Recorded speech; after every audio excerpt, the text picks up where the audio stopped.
Murder हुआ था, blind murder था और एडीजी सर भी मौके पर पहुंचे थे। किस तरीके से पुलिस ने खुलासा किया है और अपराधी कौन है और किस लिए इसने हत्या की थी? ये जो तो अभी हाल ही में मर्डर हुआ था टोनिका सिटी थाना क्षेत्र में, इसमें पिता और पुत्र की, जो कि बच्चा सिर्फ 8 वर्ष का था, इन दोनों लोगों की हत्या कर दी गई थी घर में, इन्हीं के घर में। तो इसमें लगातार तभी से टीमें हमारी काम कर रही थी और इलेक्ट्रॉनिक सर्वेलेंस, मैनुअल सर्वेलेंस पर भी लगातार इसमें सीओ साहब के निर्देशन में हमारी स्वाट की टीम जनपद की और एसओजी देहात और थाने की टीम लगातार इसमें लगी हुई थी। तो इसमें सफलता अंततः प्राप्त हुई और इसमें दोनों लोग की हत्या करने वाला महरोज, जो कि रिश्ते में भतीजा लगता है और इसकी दुकान पर, मृतक की दुकान पर ही काम करता था, नीमूल की दुकान पर, तो ये अरेस्ट हुआ है और पूछताछ में इसने काफ़ी अहम जानकारियाँ बताई, किस तरह से इसने ये घटना करी थी, वो सब चीज़ें इसने हमको बताई। ये घटना वाली रात को लगभग 10 साढ़े 10 बजे के आसपास ये घर पर पहुंचा, क्योंकि रिश्ते में भतीजा लगता था और घर में आता जाता रहता था। इसने घर में जाके ये बोला कि चाचा मुझे आज मेरे पिताजी कहीं ले जाएंगे, मुझको वापस घर ले जाएंगे, तो मुझे आज यहीं पर रुका लो वरना मुझे अपने घर ले जाएंगे। इसके दिमाग में पहले से था, क्योंकि कुछ लगभग 3.25 लाख के आसपास रुपए जो मृतक है उसके पास आए थे किसी डील के बाद, तो इसकी नज़र उसी पर थी। इसने सोचा था कि नईमुल को मार के वो पैसे घर में से लेके चला जाएगा, तो उसी उद्देश्य से ये आया। घर में ही एक चाकू था जो इसको पहले से जानकारी थी, कि रेगुलर आता था, जिसको पता था कि ये चाकू वहाँ पर मिल जाएगा, तो ये चाकू इसने उठाया घर पर ही, क्योंकि ये कबाड़ का काम करते थे, तो घर पर ही पुराना एक पंखा था, तो इसको लगा कि इस पंखे को इस्तेमाल कर सकता है ये घटना में।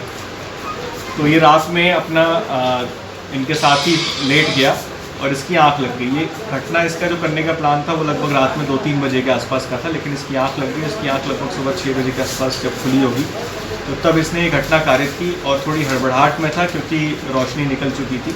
उसके बाद सबसे पहले इसने पंखे से कई वार करके नईमुल का पूरे चेहरे पर लगभग 4-5 बार वार किए। उसने बीच में उठने का प्रयास भी किया, लेकिन ये लगातार निर्ममता से उसके ऊपर प्रहार करता रहा।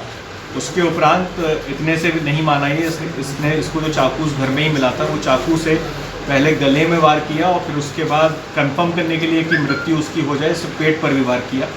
उसका तभी बच्चा वहाँ पर उठ गया, तो बच्चे का इसने मुंह दबा के बच्चे के भी गले और पेट पर वार किया और इस तरह से दोनों पिता पुत्र की इसने हत्या कर दी।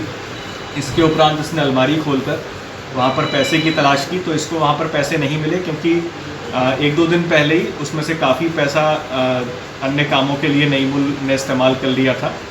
तो वहाँ पर सिर्फ इसको 15,000 रुपये मिले उस अलमारी में। तो ये आनंद फानन में 15,000 रुपये लेके चला गया। जो कुछ और रुपया था जो नईमुल के पास था, वो नईमुल ने कहीं और रख रखा था, वो इसको नहीं मिल पाया, जो कि बाद में इनके परिवार के सामने जब घर में हम लोगों ने चेकिंग की थी जाके, तो वो मिल गया था। तो वो इनके परिवार वालों को सुपुर्द कर दिया गया था पैसा। तो 15,000 लेके वहाँ से फ़रार हो गया। इसके बाद इसने कपड़े भी बदल लिए थे। ये जो मृतक है इसके ही कपड़े इसने ऊपर से पहन लिए थे, क्योंकि इसके कपड़ों में कुछ खून लग गया था। फिर वहाँ से जाके इसने वो सब एक जगह पर फेंका सामान, चाकू एक गड्ढा करके इसने छुपा दिया था ताकि किसी को मिले ना, और अपने भी इसने कपड़े धुलवाए थे। तो चाकू भी इसने 2-3 बार धोया, पहले उसी मृतक के घर में ही धोया और बाद में भी धोया वहाँ पर जाके। फिर वहाँ पर अपना नॉर्मल जो गोदाम है, जो दुकान है इन लोग की, वहाँ पे जाके नॉर्मल अपना बैठ गया।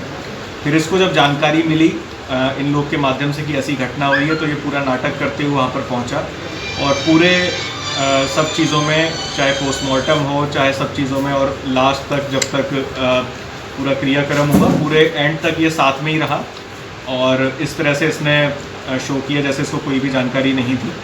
तो बहुत ही शातिराना तरीके से इसने ऐसा किया। और भी जब पुलिस ने जब पूछताछ की तो उसमें भी काफ़ी देर तक ये गुमराह करता रहा, दूसरे लोगों के भी नाम लेता रहा, लेकिन अंततः मैनुअल इलेक्ट्रॉनिक सर्वेलेंस का बहुत अच्छा इस्तेमाल किया गया इस पूरे केस में। बहुत ही अच्छा काम किया सीओ साहब के निर्देशन में सभी टीमों ने।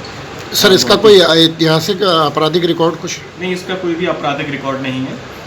ये बस सोच रहा था कि ये जो रुपया अगर इसके यहाँ से मिल जाएगा तो उस रुपये से अपना कुछ काम वाम शुरू करने का सोच रहा था।